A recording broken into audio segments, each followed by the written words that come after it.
The 2023 MLB Draft has wrapped up, and now it's time to make sense of what the White Sox did or didn't do. In just a moment, James Fox from Future Sox will join me to help sort out what happened over the last few days in Seattle. You are Locked On White Sox, your daily Chicago White Sox podcast, part of the Locked On Podcast Network, your team every day.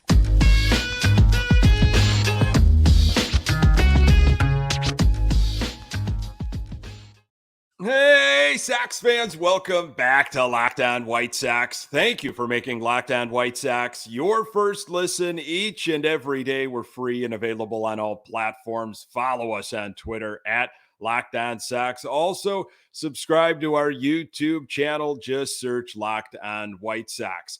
Hey, I'm your host, Nick Morawski, a lifelong, die-hard Chicago White Sox fan, recording this podcast just blocks from the ballpark in beautiful Bridgeport. You can find me on Twitter at Nick_GGTV. Locked On White Sox is part of the Locked On Podcast Network, your team every day.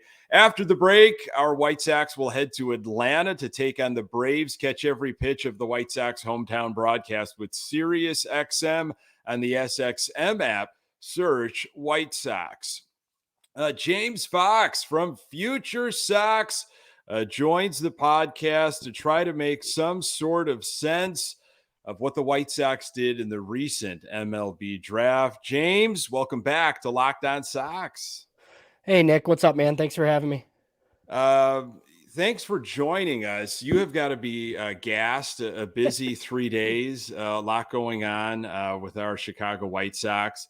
I guess just kind of go off the surface of the first round picks, 15th and then 51st, and then the hometown boy. But Jacob Gonzalez, shortstop from Ole Miss, went 15th overall. Were you surprised by that pick? No, so I wasn't like terribly surprised. I will say, like, I kind of like preferred them to go the prep route, like with a hitter in the first round, but like Jacob Gonzalez is fine. Like, I don't know if you've heard any of like our live show, like, and I really try not to judge like the first night, because for me, it is like all about kind of the totality of the draft. Like, you have the White Sox have $9.5 million to spend. How many players can they get for that amount of money? Like Jacob Gonzalez is one of these guys who was seen as like a top 6 or 7 pick coming into the season. He was the shortstop for Ole Miss. They won a, College World Series his sophomore year. And then this year he wasn't as good as his sophomore year, but he was still fine. So he was like kind of in that mix where he could have gone anywhere between like 5 and 20. There's a lot of college bats in this class just because of like the 2020 draft was only 5 rounds. Lots of high school guys went to college. That's basically the gist of it. 3 years later, it was a pretty deep draft. So the White Sox were in a position at 15 where you could kind of like take the guy that fell to you. And it sounds like that's what they did. They were I was on the conference calls, like Mike Shirley really just kind of likes this guy. They like that his father's a high school coach in California, and he's just kind of always performed and always been good. Lots of people think he stays at shortstop. It's maybe like 25 home run power, like at its peak, and he's got big time on base skills, and he's left-handed. Now there are some, I don't know if you've watched, like the swing is interesting, I guess I'll say. He kind of steps in the bucket a little bit, and there's some issues with it, but it hasn't stopped him from performing like with wood and aluminum, like as far as like in college. So look, I wouldn't be surprised if they have to like tweak the swing a little bit. It's a lot of power to the pull side, which I've seen some like be critical of, but our buddy Josh Nelson kind of said like good, because we always bemoan like our team because nobody like hits to the pull side ever. I think like Luis Roberts the only one that pulls homers, and we hear about this up the middle opposite field approach that all these guys have, but like then you get out homered in your own ballpark. So I think it's fine. I think people throw the safe word around and they get worried and they think it's Nick Madrigal or Zach Collins or like whatever. But I mean, this is a guy that, likely could stay at short, probably won't have to because of Colson Montgomery, another guy that I think we'll get to. So look, he could play third. He might be able to play second, and it should be pretty quick to the majors. I mean, we'll see where they start him. My guess is he plays in Kannapolis like to start, but I don't know how long he's there. I mean, this is a guy that should spend the majority of his 2024 season, like in Birmingham. And if he's good there, like we could see him pretty quick. I think 2025 makes some sense. And he, at that point, he's on basically the same trajectory as some of these other top prospects in their system. Why is it a waste of time to get hung up on the fact that he's a shortstop and we've got Colson Montgomery and we've got Popeye Rodriguez and we've got Tim Anderson at the big league level? Why is that a waste of time to fixate on the shortstop position? Just because I think if you take shortstops all the time, like they can all play somewhere else, right? Most of them can play third or second. Some of them could play center. And if worst case scenario, like they can probably play an outfield corner. It's the issue when Jake Berger happens to be the best player at your spot, right? Like Andrew Vaughn was a no-brainer at the time. He's underachieved quite a bit, but he's still, he's like a decent big leaguer. But I mean, like with a Jake Berger, like you take a third baseman, they're playing first if it doesn't work out, right? So as long as like keep taking shortstops and center fielders because they can play everywhere. You could take a bunch of shortstops. I feel like if you like following the international market, like those kids, like they're all shortstops and none of them play there. Like if they make it to the majors, but they're all shortstops when they sign. Yeah. I like the lefty bat for sure. Grant Taylor at number 51 had a Tommy John surgery recently, I think, but some of the stuff I read, still they loved what his upside and what he can bring. Your thoughts on Taylor? Yeah, so like I'm generally like okay with this. Like it is a little bit risky because I feel like we kind of like, I guess as like an entire industry, like look at Tommy John and we're like, whatever, right? Like they always everybody has it and like they always come back from it. So the White Sox like haven't been afraid of it. They've taken a lot of guys like this. The thing with Grant Taylor is he hasn't really started that much, even though he was like projected to do so. So he was in the bullpen last year for LSU. Then last fall, or he was great in the Cape Cod League starting, but I mean, that's like 40 some innings. Then he was great in fall ball to the point where he was rivaling Paul Skeens, who was the number 1 pick in the draft.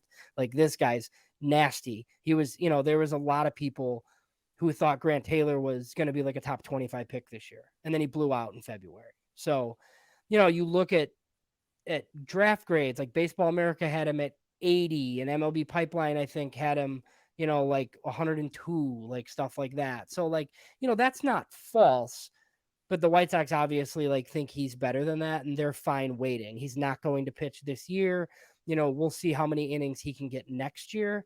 So, it's just like a gamble that I'm okay with. I was on the conference calls with Mike Shirley after, and look, we don't know that he's right, but he said after night 1 that he felt like the White Sox got 2 first rounders that night. So, that's how they feel. We'll see if it works.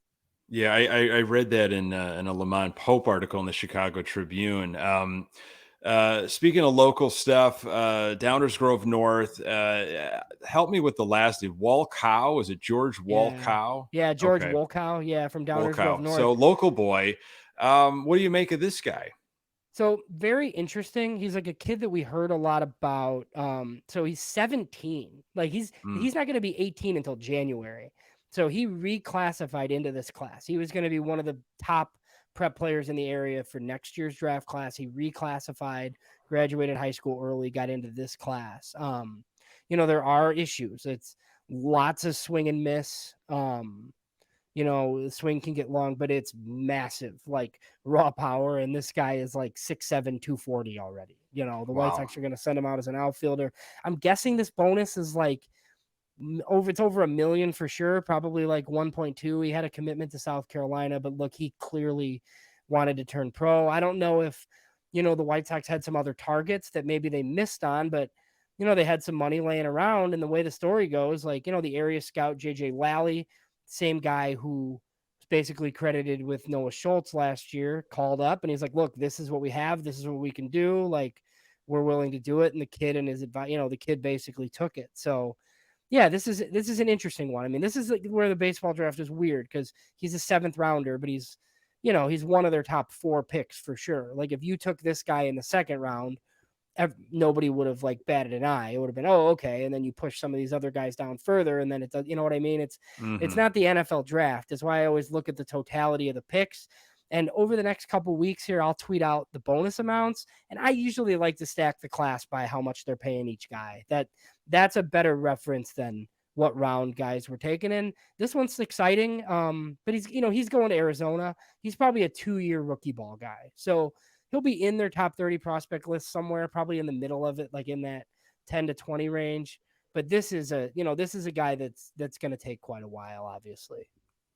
You mentioned Mike Shirley's name a few times, and after the break, I just want to pick your brain about are the White Sox heading in a better direction under Mike Shirley, and what are some other names to look for from this draft class? So more on that in a moment with James Fox. Today's episode is brought to you by Sleeper. Sleeper is a fantasy sports and real money gaming app focused on bringing people together through sports and gaming. Sleeper Picks is a real money product that connects friends over picks. Choose 2 to 8 of your favorite players from pregame, live, or even across different sports. Pick higher or lower than the predicted stats. Only on Sleeper can you get up to 100-time payouts. Share with your friends and get rewarded together. Swing for the fences on Sleeper Picks, and you could win up to 100 times your money. Use promo code LOCKEDON, and Sleeper will match your first deposit up to $100. Predict the hottest baseball stats like home runs, hits, strikeouts, and much more to cash in on your daily fantasy baseball skills. Use promo code Locked On, and Sleeper will match your first deposit up to $100. The White Sox face off against the Atlanta Braves on Friday. Catch every pitch of the White Sox hometown broadcast with SiriusXM on the SXM app. Search a White Sox. All right, James Fox from Future Sox is with us on the episode. So just in general, James, I mean, talk about the draft. Obviously, there's skepticism amongst fans that the Sox just can't evaluate talent or can't develop and have little hope in the farm system. What did you like about, what the White Sox did and what Mike Shirley has done?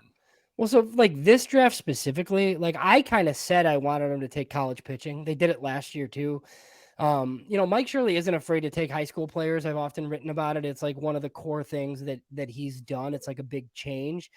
But like taking high school pitchers is still risky. And like I kind of like taking college pitching in rounds 2, 3, and 4 because I think it's just like a little bit undervalued. You're probably not going to get aces, but you're going to get guys that can like pitch in your rotation.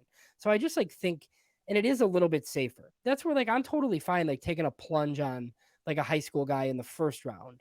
But a lot of these like high school pitchers that you've taken later, they take forever, where some of these college guys move quicker. So I kind of like the strategy this year. Like even though Grant Taylor's hurt, I'm fine with that there. Their third rounder, Seth Keener of Wake Forest. Jim Callis wrote up something for MLB Pipeline, and he had him as one of the fastest movers like in this entire class. He just kind of thinks like he could be in the big leagues like pretty quickly, like within a year and a half. So, I like that. Mike Shirley always talks about the arms race. He looks for starters. I do feel like the White Sox draft less guys that are like definite relievers, like under Mike Shirley. And look, like you need relievers too, but they should be failed starters. Like taking college relievers, like doesn't really make a lot of sense. You know what I mean? So that's good. And then just premium upside this guy looks for. I mean, I know like how we've seen Garrett Crochet and like, it's very easy to look back on that pick and, not think it's great. If you look at the rest of that draft class, like he's one of the only guys contributing. Mike Shirley drafted Garrett Crochet because he thought Garrett Crochet could be like a middle of the rotation starter. Like it's not his fault that the White Sox rushed him to the big leagues and put him in a bullpen role, right? And then you look at the 2 drafts after that, Colson Montgomery is a top 30 prospect in baseball right now. He a lot of people who are very respected, Keith Law, Kylie McDaniel, they think Colson Montgomery is a superstar. And boy, do the White Sox need it, right? So Noah Schultz really far away, obviously, but he's like making a mockery out of Kannapolis right now. He looks like a top of the rotation left-handed starter. He should be on the back half of top 100 lists here within the next couple of weeks based on what he's doing, right? So it's not all about the first round pick, but their recent first round picks look pretty good. One thing that's funny, like, and we joked about this, the Future Sox, Jacob Gonzalez being a college player, Now Mike Shirley's drafted from all 4 demographics, like in his first 4 years. It's probably a coincidence. I just think it's like a little bit funny. Yeah. Boy, am I looking forward to Schultz. And, just the stuff that you're hearing about from him, I can't wait to continue to watch his career kind of moving, hopefully, the right direction. Of the 2023 picks, who are you most excited about? And maybe tell us a little bit about the catchers that were taken.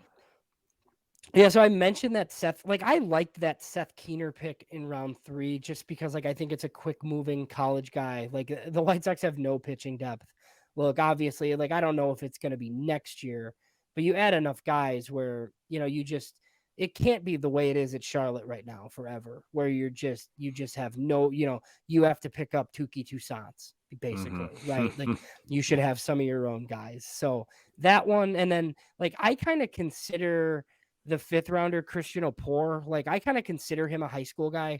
Kind of an interesting story. He was the best prep pitcher out of Wisconsin last year, prep lefty. Mike Shirley said on the conference call, they had an agreement with him to draft him in the 11th round last year. And then the A's took him for some reason. And the A's didn't sign him. So he had to pitch at junior college this year. And then the White Sox signed him in the 5th round this year, and they're going to pay him and sign him. So, it's just like an 18-year-old lefty with really good stuff, lots of walks. He needs it, but it's an 18-year-old left-hander, right? So, I kind of consider him a prep guy, even though he's not really. And then the catcher's interesting. So I think this happens in every draft room. But Mike Shirley said that there were scouts that wanted him in the 2nd round. You hear this stuff all the time, right? There's, they're paying him $600,000 in the 4th round, which means that he's not nothing. So Ole Miss has had 7 catchers drafted basically in the last decade. He was sitting behind Hayden Dunhurst, I believe, the last 2 years. So he's got power from the left side. His defense isn't bad, but he is hit first for sure. But I mean, even if he profiles as a guy that can catch, that's a platoon catcher, right? That doesn't face lefties. I mean, it's good in the 4th round. They haven't taken enough college catching. Catchers do take a while though. Their development path is long. But I mean, it's 3 years or so maybe. And if he hits, there's no reason why he can't be a contributor. So I think, $600K for him. He's a guy to follow. He could go, he could be in Winston-Salem very soon, at high A, in the system. So I think, that one's interesting. Good. When I saw catchers, again, it's because of the track record of the Chicago White Sox, that just always piques my interest. Colson Montgomery, Oscar Colas. Montgomery's a little ways away. Colas is here now. It's been quite a journey for him this past season. I mean, what's the future like for these guys? Is Oscar Colas going to be your right fielder of the future? And when could we maybe see Montgomery at 35th and Shields? Yeah, I mean, Colas better. He needs the rest of the season, right? I kind of feel similarly about Lenyn Sosa. Look, it's been 103 at bats and it hasn't been good. It hasn't been. And I'm not buying Lenyn Sosa based off success at Charlotte. Everybody hits at Charlotte, but he really hit at Birmingham. And Birmingham is a place where White Sox prospects notoriously go to die. And he was I think Lenyn Sosa is pretty good. I've compared him at a similar stage to Marcus Semien. If he's close to that, it would be great, right? But I just think we need to find out. I think he needs 300 or 400 at bats, and let's find out, right? There's no reason to play Elvis Andrus instead at this point. Let's see, and maybe he's nothing, but let's find out. It's kind of the same thing with Oscar Colas. He's a top 100 prospect, but he's a little bit older. His issues he needs to fix in the big leagues. His issues are not going to be fixed playing minor league baseball because, it's chase rate, it's Ks, it's preparation, stuff like that. He's got big power, but he's got to be able to get to it to be effective. And sending him to Charlotte doesn't help because you face inferior pitching and you can display all your bad habits and still end up fine. So yeah, he needs to play. We'll find out. I don't know. I think he's a big leaguer. Is he a big league regular? I don't know. But the left-handed bat is something that they definitely need. Colson Montgomery is a guy that we could all dream on just because I kind of said it. People who are highly respected think this guy is going to be awesome. He hasn't done it at Birmingham yet. That should be soon. He missed most of this season. but he's absolutely mashing at Winston-Salem. There's no reason for him. So the minors start back up Friday. I'm hoping he's in Birmingham Friday. There's no reason for him to play for the Dash anymore. It's just not. They've like intentionally walked him multiple times down there since he's been there. Like it's, like the good ones find a way. And, I've kind of said like we might see Colson next year. And just because like, if he goes to AA the rest of this year and kind of does what he's been doing, he's going to go to the Arizona Fall League, which is a prospect like circuit. If he's good there, like, even if you start him in Birmingham next year, like if he's still good, man, like we know what team we root for. Like this guy's going to be up. Like it's just going to happen. Because I just like don't know how much he'll benefit from Charlotte. Like Colson Montgomery being the shortstop of the White Sox to close 2024 isn't that far-fetched in my opinion. Ooh, but he has that's to exciting. He has to go to Birmingham though and continue to do what he's done, obviously. Yeah, absolutely. But good points on Colas. Like, you got to learn it here, and there's no point of going down to Charlotte where some of those issues can hide. After the break, James and I are going to try to predict what the White Sox might do leading up to the deadline and what we hope to see from the Southsiders as the second half of the season plays out. More on that in a moment. Today's episode is brought to you by Bird Dogs. Bird Dogs make you look good. Bird Dogs stretch khaki shorts are designed to fit slimmer through the thigh and leg, giving you a truly sculpted look. Bird Dog shorts do the exact same thing as Lululemon, but fit better. They fit better than regular shorts that are made from a stiff, restricting cotton. Bird Dogs fixed this issue by inventing cloud knit fabric that looks just like khaki but stretches so you get a way slimmer fit without having to sacrifice movement.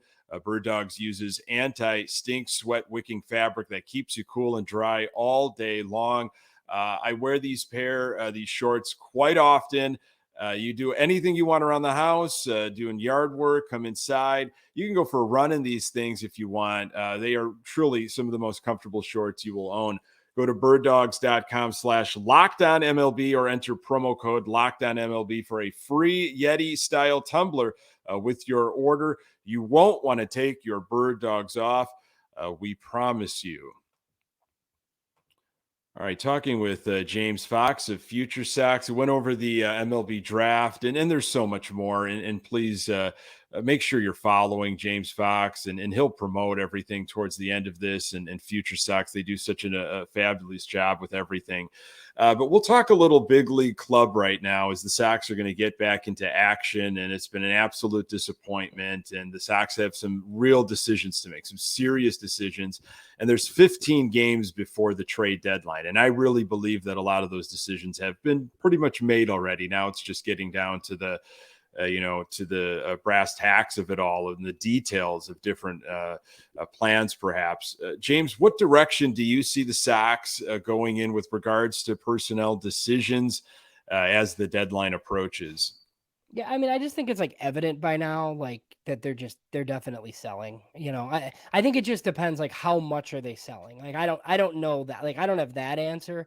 I would think anything on a 1-year deal is probably going out the door. And look, I know like Kendall Graveman has a year left on his deal, but if you can get something decent for him, like I think you always kind of trade relief pitching. They're just like have guys at the lowest point of their value. Like I don't know that I would bet on Tim Anderson being on next year's baseball team, but that doesn't mean that they're going to trade him at this deadline. You have like a whole winter. Like, are you really going to sell low on a guy just because maybe you want to change up the mix? I mean, obviously Lucas Giolito probably, is the biggest name that could go, but it's 8 Lucas Giolito starts, right? I mean, I think you get something good for him, but it's not, it's not going to be like a Chris Sale or Jose Quintana return. And then I would think if Joe Kelly can get back healthy, he goes. Keenan Middleton's on a 1-year deal. He could go. If somebody wants Bummer, obviously he's under contract, but I mean, I just think it could be anybody like that. And then, we've got our first trade rumor, right? Texas is interested in Lance Lynn. Yeah. So, that can happen. Like I'd heard that Bruce Bochy kind of wants Lance Lynn. That's fine, I think, and if you could get anything for Mike Clevenger or Yasmani Grandal, you just kind of do it and play younger guys at this point. I think the big question is like, do you even take offers on Dylan Cease? And I know that's tough to hear. And like, can you compete next year? Because if that answer is no, like you might want to at least consider listening, because you have him for 2 more years after this one. He's a Scott Boras client. He's likely not staying. Do you go that route yet? Or do you wait until, the off season, or do you try to win this division next year and keep him? I think those are like the tougher questions. I think it's a pretty easy call to get rid of some of these guys that seem pretty obvious at this point. Yeah, I think Gio and Lynn for sure. And I know the whole like untouchables game. But I honestly, I'm taking calls for everybody. If Yeah. you're going to offer me some crazy package for C's because you're desperate or you think you could probably extend him beyond his current contract, I'm listening. That doesn't mean I'm going to act on it. But I think the whole thing with C's and with Gio, and people will say all the time, like, why not just extend Gio? Like, Gio's not that bad. That's not the point. It's what the White Sox have traditionally done with pitching, through Yeah. the ages under Jerry Reinsdorf, and they just don't prioritize it, in my personal opinion. So if you're looking down the line on C's, you're like, well, we're not even going to sign this guy past this, current contract. I don't know if you're getting like max value at this point because he just has been having a down year.